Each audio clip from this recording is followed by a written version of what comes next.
Los recientes descubrimientos científicos marcan el fin de la época materialista. Es difícil encontrar a un ateo sinceramente convencido hoy en día. El enemigo de la fe no es el ateísmo ahora, no la absoluta incredulidad, sino una fe parcial. Aunque parezca raro, parece haber personas con dos clases de fe. Una que reservan para valores que juzgan absolutos. 2 por 2 igual a 4. La ley de la gravedad. Y otra a la que le dicen fe religiosa, que es un retroceso casi del mundo real al mundo de la fantasía. Al parecer tienen dividido en dos el cerebro. Y así ponen la ciencia de un lado, la religión del otro y un muro de por medio. No se atreven a remover el muro figurándose que su fe puede desaparecer si se enfrenta a la realidad. Dicho con indulgencia, tal fe no tiene convicción. Solo una fe basada en la honestidad puede sobrevivir y proporcionar el baluarte tan necesario para una nación o un individuo. Oigan, ¿han visto alguna vez 1.000.000 de voltios de electricidad de alta frecuencia?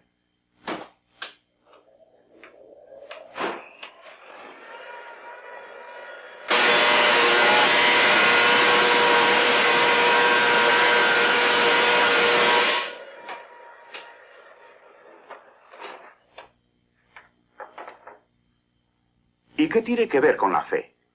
Nada, frente a una fe que se evade de la realidad. Pero si nuestra fe se funda en la realidad, entonces el 1.000.000 de voltios y todo en el laboratorio tiene una vital conexión. Explicaré a qué me refiero. En el capítulo 3 del Evangelio de San Juan leemos sobre un hombre llamado Nicodemo. Una noche vio a Jesús y le dijo: «Sabemos que has venido de Dios como maestro, porque nadie puede hacer estas señales que tú haces si no fuere Dios con él». Respondió Jesús y le dijo: de cierto te digo que el que no naciere de nuevo no puede ver el reino de Dios. Esta es una extraordinaria afirmación, ¿no les parece? ¿Se aplica a nacimiento físico? Eso mismo quería saber Nicodemo. Y le dijo: ¿cómo puede el hombre nacer siendo viejo? ¿Puede entrar por segunda vez en el vientre de su madre y nacer? Y entonces Jesús respondió en esta forma: de cierto te digo, que el que no naciere de agua y del Espíritu no puede entrar en el reino de Dios. Y luego, para explicar aún más su respuesta, dijo: lo que es nacido de la carne, carne es, y lo que es nacido del Espíritu, Espíritu es.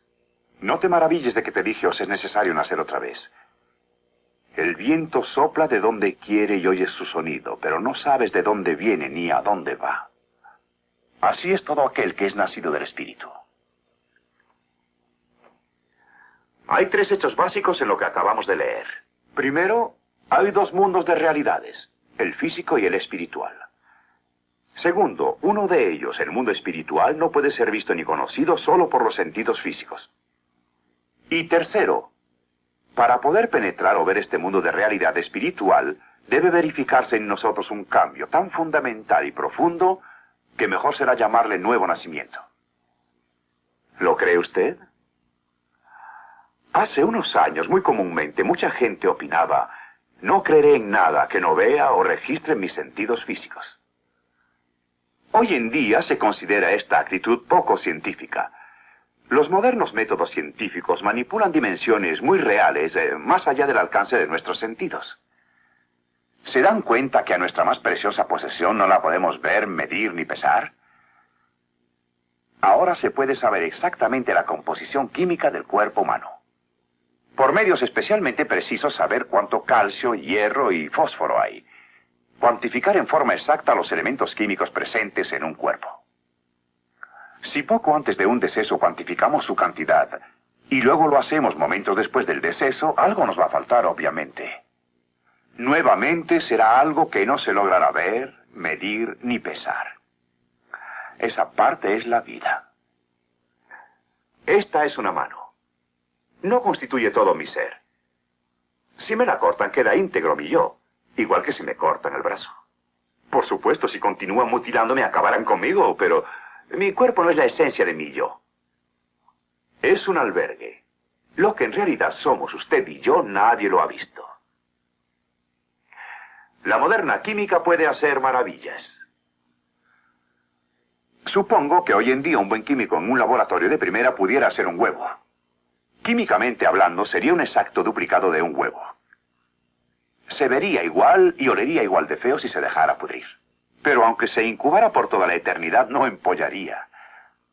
Es que no logra la ciencia poner el pollito dentro del huevo. Eso nos remonta al viejo interrogante de qué fue primero, si el huevo o la gallina. Muchos dirán que es obvio que la gallina, si no, ¿de dónde vino el huevo? Otros que el huevo, si no, ¿de dónde vino la gallina? Plantéese esta cuestión remontándose todo lo que quiera, pero no podrá evadirse de la última respuesta evidente. Dios fue primero. E inmediatamente entrará al otro reino. Uno de los descubrimientos más fascinantes de la ciencia moderna es que no hay nada que se aproxime siquiera a lo que llamamos solidez total. Hablamos de sólidos, líquidos y gases. Pero estos términos describen propiedades superficiales y no básicas de la materia. Toda materia, no importa su estado, está compuesta de partículas invisibles llamadas átomos, los cuales tienen otras partículas.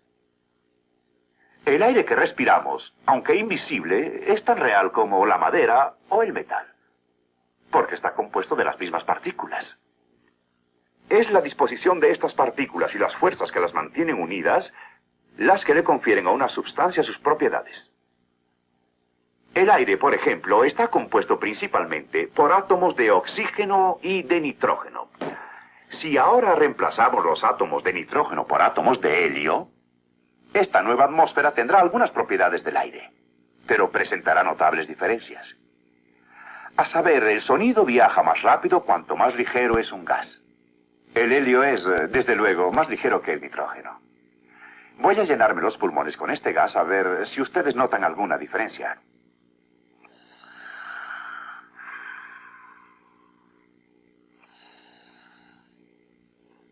Ahora estoy hablando en el mismo tono de voz que he estado usando.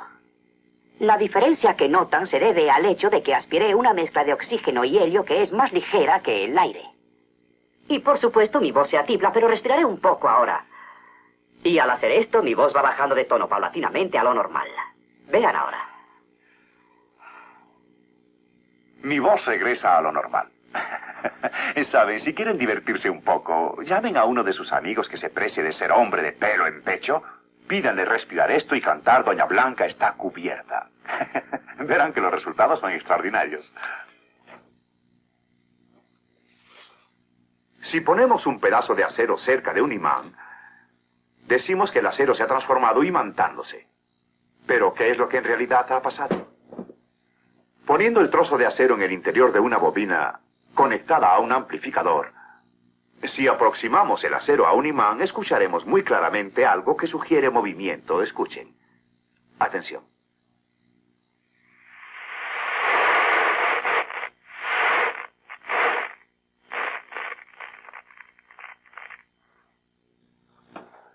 Pensamos en un pedazo de acero como en un sólido, y de acuerdo con esta definición es un sólido.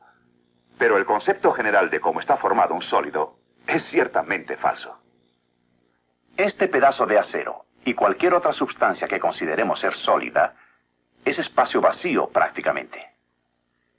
Si pudiéramos eliminar todo el espacio vacío del acero, todo lo que obtendríamos sería un pedacito de materia tan pequeño que no podríamos verlo ni por medio siquiera del más potente microscopio. Este concepto del espacio vacío de la materia prácticamente ilimitado es relativamente nuevo, pero es la piedra angular de nuestro conocimiento en esta era atómica. Los átomos no son sólidos, son diminutos sistemas solares compuestos de partículas pequeñísimas dando vueltas a velocidades tremendas que se mantienen juntos por medio de enormes fuerzas. Y al igual que el sistema solar, los átomos son prácticamente espacio vacío. Por el momento olvidemos las fuerzas dentro del átomo.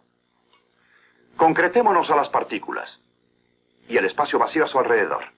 La ciencia no explica por qué al arrojar este cilindro de acero sólido contra la pared no atraviesa los espacios vacíos, pero la experiencia así nos lo ha enseñado. Si me propusiera atravesar corriendo esa pared ahora, todo lo que obtendría sería un buen chichón en la cabeza. Pero lo que impediría mi paso a través de la pared no sería una colisión de partículas. Más bien, la colisión de fuerzas.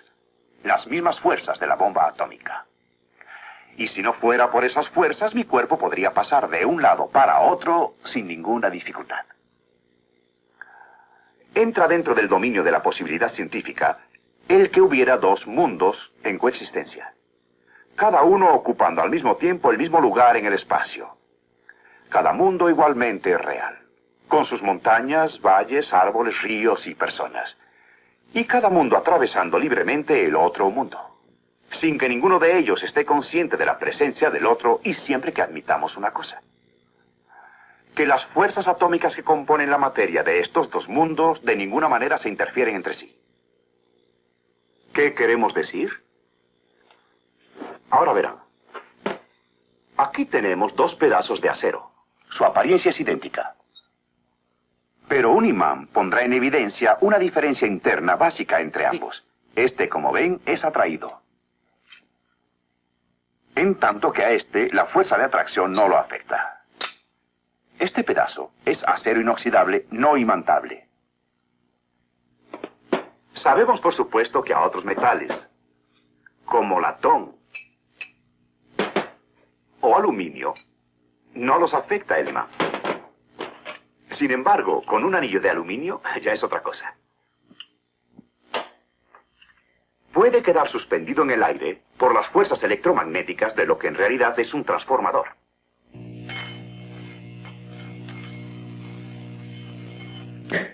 El anillo actúa en efecto como una espiral en corto secundaria. Mientras más pequeño es el anillo, más violentamente actúa.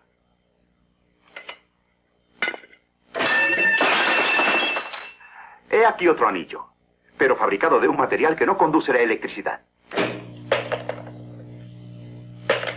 Y nada absolutamente le pasa. Aquí hay otro ejemplo. Varios miles de vatios de potencia forman esa chispa. Si reemplazamos este mecanismo por esta espiral de cobre, la misma potencia fluye por la espiral. Es invisible y no afecta a muchas sustancias. Pero ¿cuánto calor genera? A la madera, papel, sustancias que pensamos que son sumamente inflamables, no las afecta en nada. Un pedazo de lana de acero explota en llamas inmediatamente.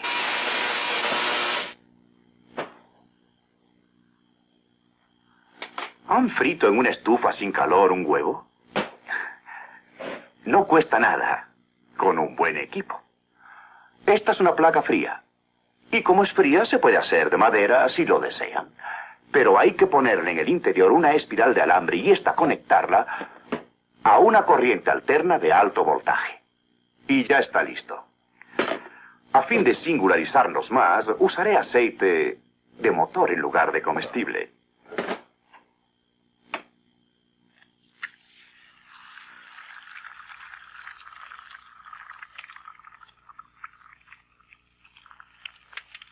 El huevo se fríe rápidamente, mientras la estufa permanece fría en absoluto. Y por si desean leer mientras guisan, pueden freír su huevo encima del periódico. Con un dispositivo así pueden levantarse en la mañana, sentarse en la estufa, leer con calma el periódico y freír el huevo en su regazo.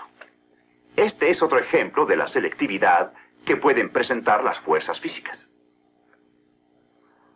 Todos los ejemplos que hemos visto hasta ahora caen dentro del campo de la física y por tanto su acción se ha visto limitada. Podemos, sin embargo, citar ejemplos que trascienden la física pura y con claridad demuestran la realidad de estos dos mundos. Encontramos ejemplos en la reseña histórica de este libro. En los primeros capítulos del Génesis, Dios y el hombre estaban en perfecta armonía. Eran uno los dos mundos. Luego el pecado se presentó. El hombre dejó de creerle a Dios, desobedeciéndolo. E inmediatamente Dios se separó del hombre, poniendo una barrera invisible pero muy real entre él y el hombre. Esa barrera ha seguido existiendo durante siglos. Pero hace 2000 años, según la Biblia, Dios tomó carne y habitó entre nosotros. No eliminó la barrera, sino que Él la atravesó, como hombre se humanó en carne y sangre. Y al hacerlo nos proporcionó el medio de reunirnos con Él atravesando la barrera. Durante 33 años Cristo permaneció en la tierra, muriendo luego cerca de la ciudad de Jerusalén en una cruz. Pero al tercer día, resucitó de entre los muertos. Veamos qué sucedió aquella mañana de Pascua. El relato está en el capítulo 20 del Evangelio de San Juan, empezando con el primer versículo.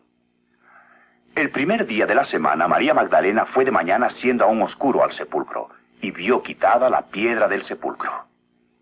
Entonces corrió y fue a Simón Pedro y al otro discípulo, aquel al que amaba Jesús, y les dijo, se han llevado del sepulcro al Señor, y no sabemos dónde lo han puesto.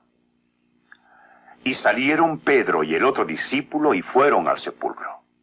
Corrían los dos juntos, pero el otro discípulo corrió más aprisa que Pedro y llegó primero al sepulcro. Y bajándose a mirar, vio los lienzos puestos allí, pero no entró.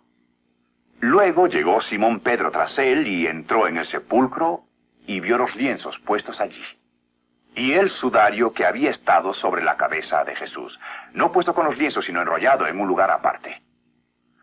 Entonces entró también el otro discípulo que había venido primero al sepulcro, y vio y creyó. ¿Pero qué creyó? Pues que había resucitado de entre los muertos Cristo. ¿Qué fue lo que le indujo a pensar así? ¿Una tumba vacía? No. Si hubiera sido la tumba vacía, habría creído con María en que alguien se había robado el cuerpo de Cristo. No vio la tumba vacía. Lo que vio fue el milagro de una mortaja intacta. El yerto cuerpo de Cristo fue preparado de acuerdo con la costumbre como una momia. Cristo vivió siempre en la pobreza, pero no fue enterrado como un indigente. José de Arimatea, un hombre rico, según la Biblia, reclamó el cuerpo de Jesús para enterrarlo, envolviéndolo en fina tela de lino. La costumbre oriental hacía que se envolvieran los cadáveres apretadamente en largas telas de lino. Cuando Cristo resucitó, tenía un cuerpo espiritual, no sintonizado con el mundo material, y así abandonó la mortaja, elevándose y dejando la tela hueca, hundida, vacía. Se podrá decir, bueno, está bien, pero ¿por qué estaba la piedra quitada del sepulcro? No fue a fin de que él saliera, más bien para que entraran, vieran y creyeran sus discípulos, volviéndose testigos oculares de un hecho de enorme importancia. Al atardecer del mismo día, los discípulos se reunieron confusos y temerosos a puertas cerradas en una habitación. En eso Cristo se apareció en medio de ellos y dijo, paz a vosotros. ¿De qué manera entró? Cristo entró en la habitación en la misma forma en que abandonó la mortaja y por la misma razón. Tenía un cuerpo espiritual.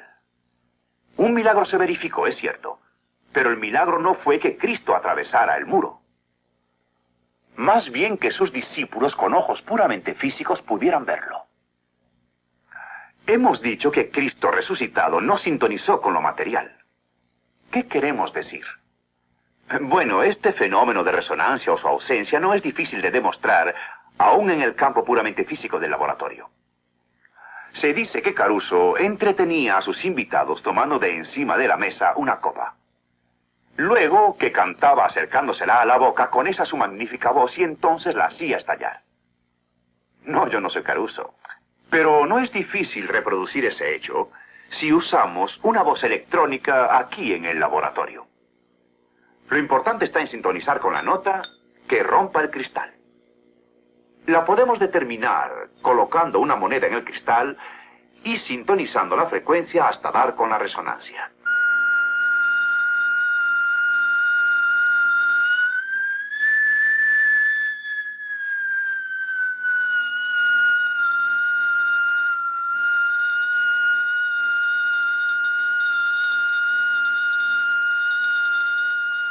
A esta frecuencia, si aproximamos al haz de sonido, la copa estallará enseguida.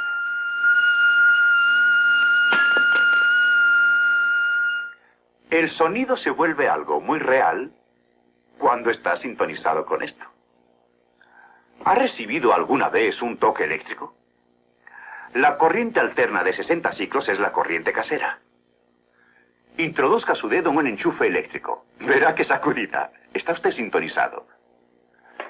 Echaré otra ojeada al 1.000.000 de voltios.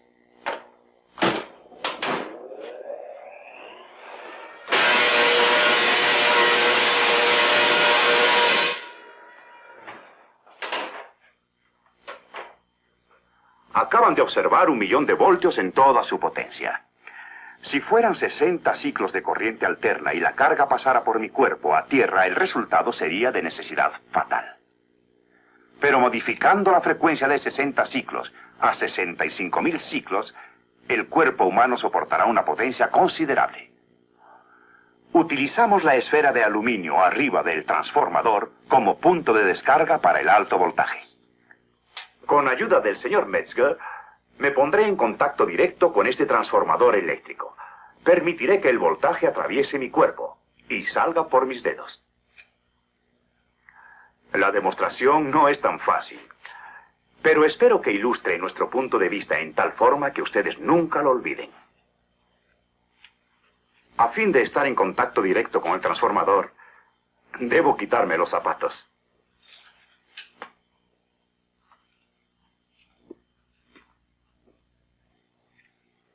Es necesario que proteja las puntas de mis dedos con casquillos metálicos terminados en punta para evitarme quemaduras y disponer de un sistema de descarga para el alto voltaje.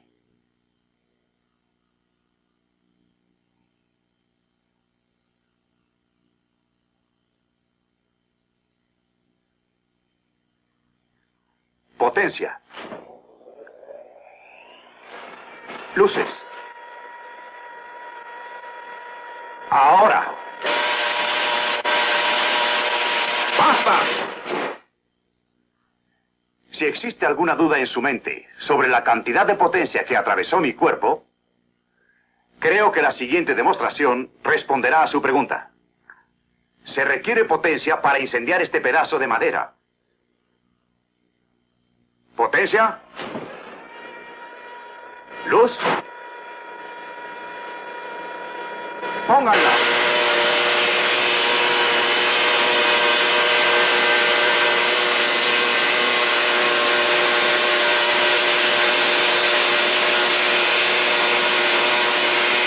¡Ya basta!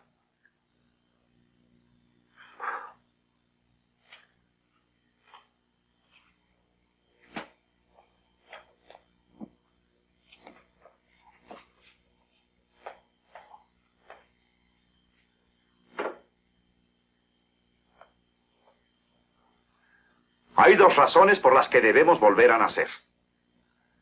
Discutimos una. El hombre no está en armonía con Dios.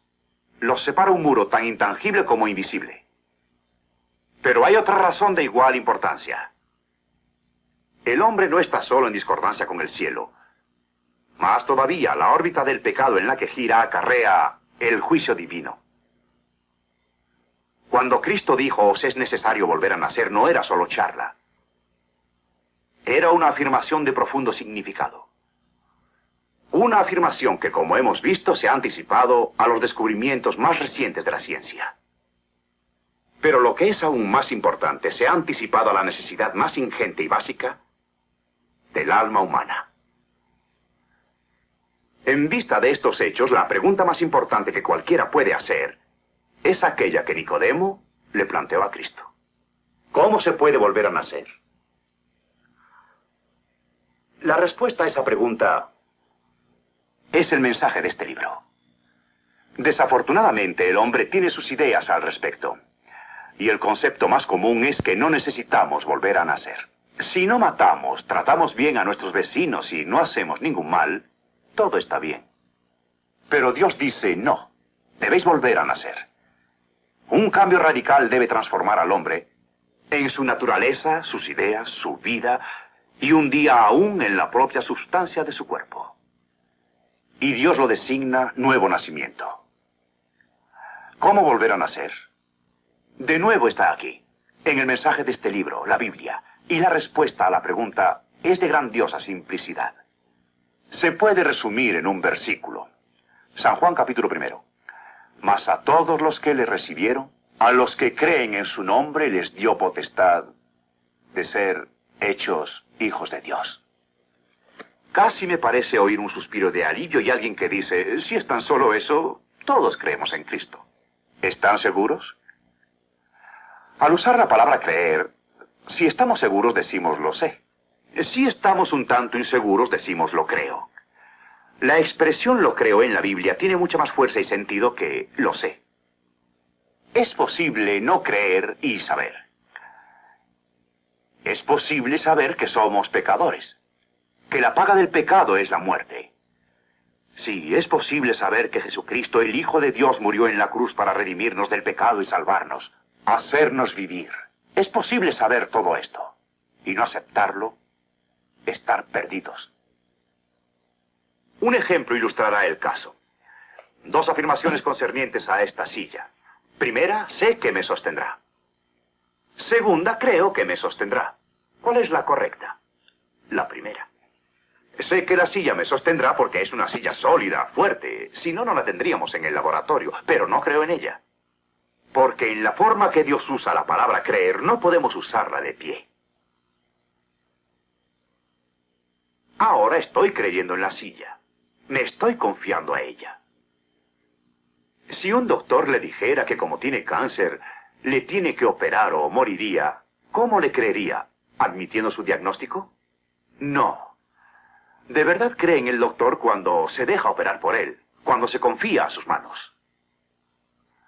Si le preguntara ahora a usted, ¿es hijo de Dios? ¿Experimentó el nuevo nacimiento? ¿Qué respondería? La mayor parte diría, no lo sé. Si eso dice, está de pie detrás de la silla. Podrá haber admitido el diagnóstico, pero no se ha confiado a las manos de ese gran médico. Porque de verdad se sabe cuando se cree. Porque se cree. Podrá decir con el apóstol San Pablo, porque yo sé a quién he creído, y estoy seguro que es poderoso para guardar mi depósito para aquel día. Porque el creer involucra una decisión que puede tomar enseguida.